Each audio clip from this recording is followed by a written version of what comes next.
melihat lawan mereka semua yang mengenakan baju zirah menutupi seluruh bagian tubuh, menandakan kalau wajah mereka sama sekali tidak penting untuk diingat. Sebagai langkah awal, Tang San memakan kiwi terbang dari Oishike untuk memantau pergerakan musuh dari udara. Su Ying dan Xiao dikirim maju mencoba menembus pertahanan lawan. Dilanjutkan oleh Oishike yang melepaskan sejumlah kabut guna menghalangi jarak pandang untuk mempersiapkan serangan kejutan. Menanggapi strategi itu, tim Tameng Gajah bertindak cepat dengan membuat pertahanan memutar untuk menjaga seluruh titik buta mereka. Sementara Tang San yang sudah berada di atas bertindak sebagai mata Sri Lanka untuk meningkatkan akurasi serangan dengan mengendalikan gerakan kedua temannya menggunakan tali akar roh pelindungnya. Sementara itu, di belakang Ning Rongrong yang bersiap memberikan dukungan melempar beberapa bola peledak untuk mengacaukan pertahanan lawan. Dan begitu melihat celah terbuka, Tang San bergerak cepat dengan mengikat beberapa musuh agar pressing yang dilakukan jauh lebih mudah. Satu persatu dari mereka pun dilempar keluar arena, menyisakan ketua tim yang pada akhirnya menyerah karena sudah jelas melakukan perlawanan pun akan sia-sia. Di seberang arena, Xinian yang mengamati pertempuran mereka sangat kagum dengan Tang San yang menjadi core dari tim Sri Lanka. Seusai pertandingan, Tang San segera kembali ke akademi untuk menyampaikan kabar gembira tersebut kepada Master Xiao. Ternyata di sini Master Xiao memang sudah menunggunya untuk memaparkan penemuannya terkait rahasia di balik kekuatan roh pelindung dari CQ. Ia mendemonstrasikannya dengan menunjukkan beberapa buah-buahan busuk di dalam keranjang. Kemudian ia menjelaskan bahwa di dunia ini terdapat mikroorganisme yang saking kecilnya tak akan bisa dilihat oleh mata manusia. Di masa modern kita mengenalnya dengan nama bakteri. Bakteri inilah yang lambat laun akan memakan buah-buahan tersebut yang meninggalkan sisa pembusukan. Kurang lebih seperti itulah gambaran mengenai kekuatan roh pelindung dari CQ.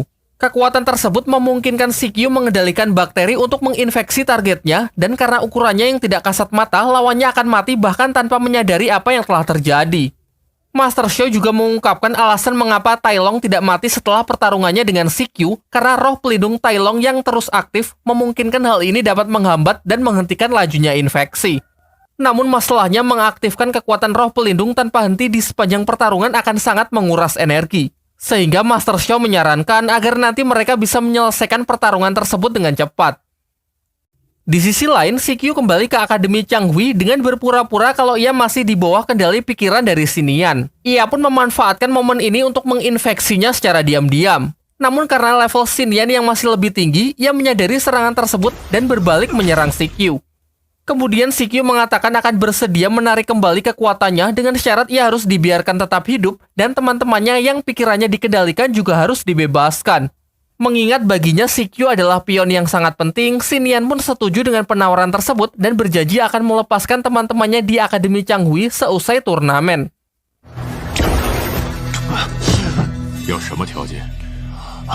Sementara itu, anggota bangsawan yang tengil mendatangi ayah Ning Rongrong untuk menyindirnya terkait Ning Rongrong yang dimasukkan ke Akademi Sri Lanka.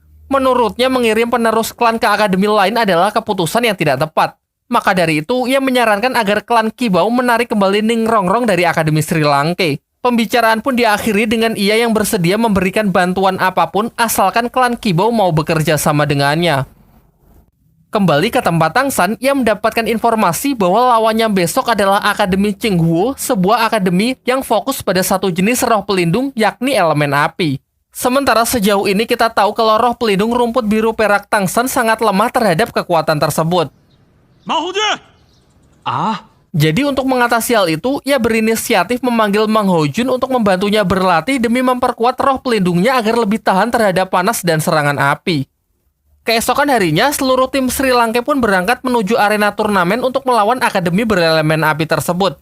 Di sini nampak tim Sri Lanka mulai takabur dengan mengatakan bahwa mereka pasti bisa memenangkan pertarungan dengan mudah karena kekuatan mereka yang telah meningkat pesat setelah memakan obat dewa dari Tang San. Juga mereka sangat percaya diri karena roh pelindung Tang San kini telah kebal terhadap serangan bertipe api. Pertandingan kali ini masih Battle Royale 5 versus 5. Tim Sri Lanka maju ke arena dengan masih menyisakan Dai Mubei dan Mang Hojun sebagai senjata rahasia untuk melawan CQ. Di sini Tang San sudah kelewat overconfident karena sebelumnya telah menang 2 kali berturut-turut. Ditambah lagi baginya serangan api kini bukan lagi jadi masalah karena roh pelindungnya sudah bermutasi, mampu menahan serangan lawan dengan cukup mudah. Melihat hal itu, para pengguna elemen api kini mengubah strategi yang awalnya fokus dari depan, mereka kini berpencar mengelilingi tim Sri Lanka dari berbagai sudut. Tang San pun bertindak cepat dengan mengeluarkan jaring tali akar berbentuk sangkar untuk melindungi timnya dari serangan berbagai arah. Dan benar saja, dalam sekejap kobaran api pun langsung menyambar mereka. Namun Tang San nampak tenang-tenang saja karena ia yakin kalau pertahanannya mustahil untuk ditembus. Sebagai pemimpin, ia masih menahan anggota timnya untuk menunggu waktu yang tepat untuk melakukan serangan balasan. Sayangnya, kali ini ia salah perhitungan. Terlihat satu persatu anggotanya mulai jatuh pingsan karena udara yang semakin menipis. 蓄えたその力を一気に外へ。動くと殺す、念を使うと殺す、声を出しても殺す。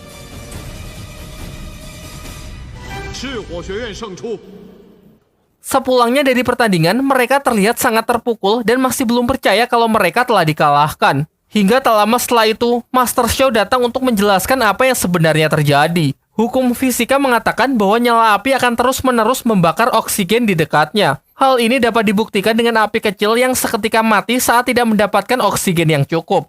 Sama halnya dengan apa yang menimpa mereka di arena. Dengan mengisolasi satu tim di dalam jaring Tang San, maka mereka tak akan mendapatkan suplai oksigen karena serangan api dari lawannya terus membakar oksigen yang tersisa.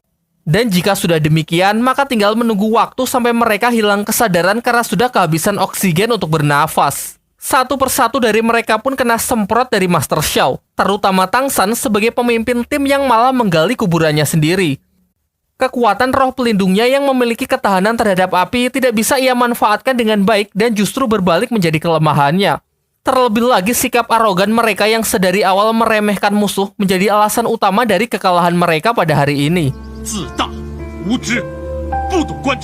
Sementara itu, ayah Ning Rongrong mendatangi tempat mereka dan memuji Master Xiao yang sudah bertindak tegas untuk mendidik para muridnya. Ia lalu mengungkapkan alasan sebenarnya ia mengirim putrinya masuk ke Akademi Sri Lanka, serta mengatakan kalau beberapa waktu yang lalu ada seorang Master Roh yang ingin menjalin kerjasama dengan mengancam klan mereka. Di waktu yang bersamaan, Tang San dan kawan-kawan mulai merenungi kesalahannya, sampai akhirnya mereka kompak untuk bangkit dengan belajar dari pengalaman pahit di masa lalu. Singkat cerita, setelah acara tersebut, Oishike pergi ke sebuah toko untuk membeli beberapa barang untuk perlengkapan senjatanya. Namun tanpa ia sadari bangsawan Tiando yang kemarin mengikutinya. Ternyata ia telah cukup menyelidiki Oishike yang sangat hobi dengan dunia teater. Di sini ia bermaksud mempengaruhinya untuk mengejar cita-citanya tersebut dan meninggalkan Akademi Sri Lanka. Ia berjanji akan memfasilitasi Oishike dengan berbagai macam perlengkapan teater, juga akan memasukkan Oishike ke sebuah kelompok teater yang sangat terkenal di kerajaan Tiando jika Oishike mau menurut. Di malam harinya, Tang San dan kawan-kawan tengah membicarakan strategi untuk memenangkan pertandingan berikutnya. Di tengah diskusi tersebut, Oishike menyela untuk menceritakan tawaran dari anggota bangsawan tadi siang. Ia lalu memutuskan untuk menolak tawaran tersebut dan lebih memilih untuk tetap berjuang bersama timnya di Akademi Sri Lanka. Apa?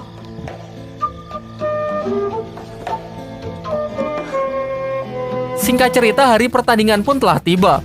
Kini akhirnya datang saatnya di mana mereka akan melawan Akademi Changhui yang dianggap sebagai lawan terberat di babak kali ini. Jenis pertandingan kali ini adalah Battle Royale. Namun sedikit berbeda dari sebelumnya yang membatasi perwakilan hanya 5 orang, jenis pertandingan kali ini memperbolehkan seluruh anggota tim untuk berpartisipasi dalam pertarungan. Sehingga mereka bertujuh pun sepakat untuk bersama-sama naik ke arena. Sementara di pihak Akademi Changhui masih sama dengan hanya mengirimkan Sikyu sebagai perwakilannya.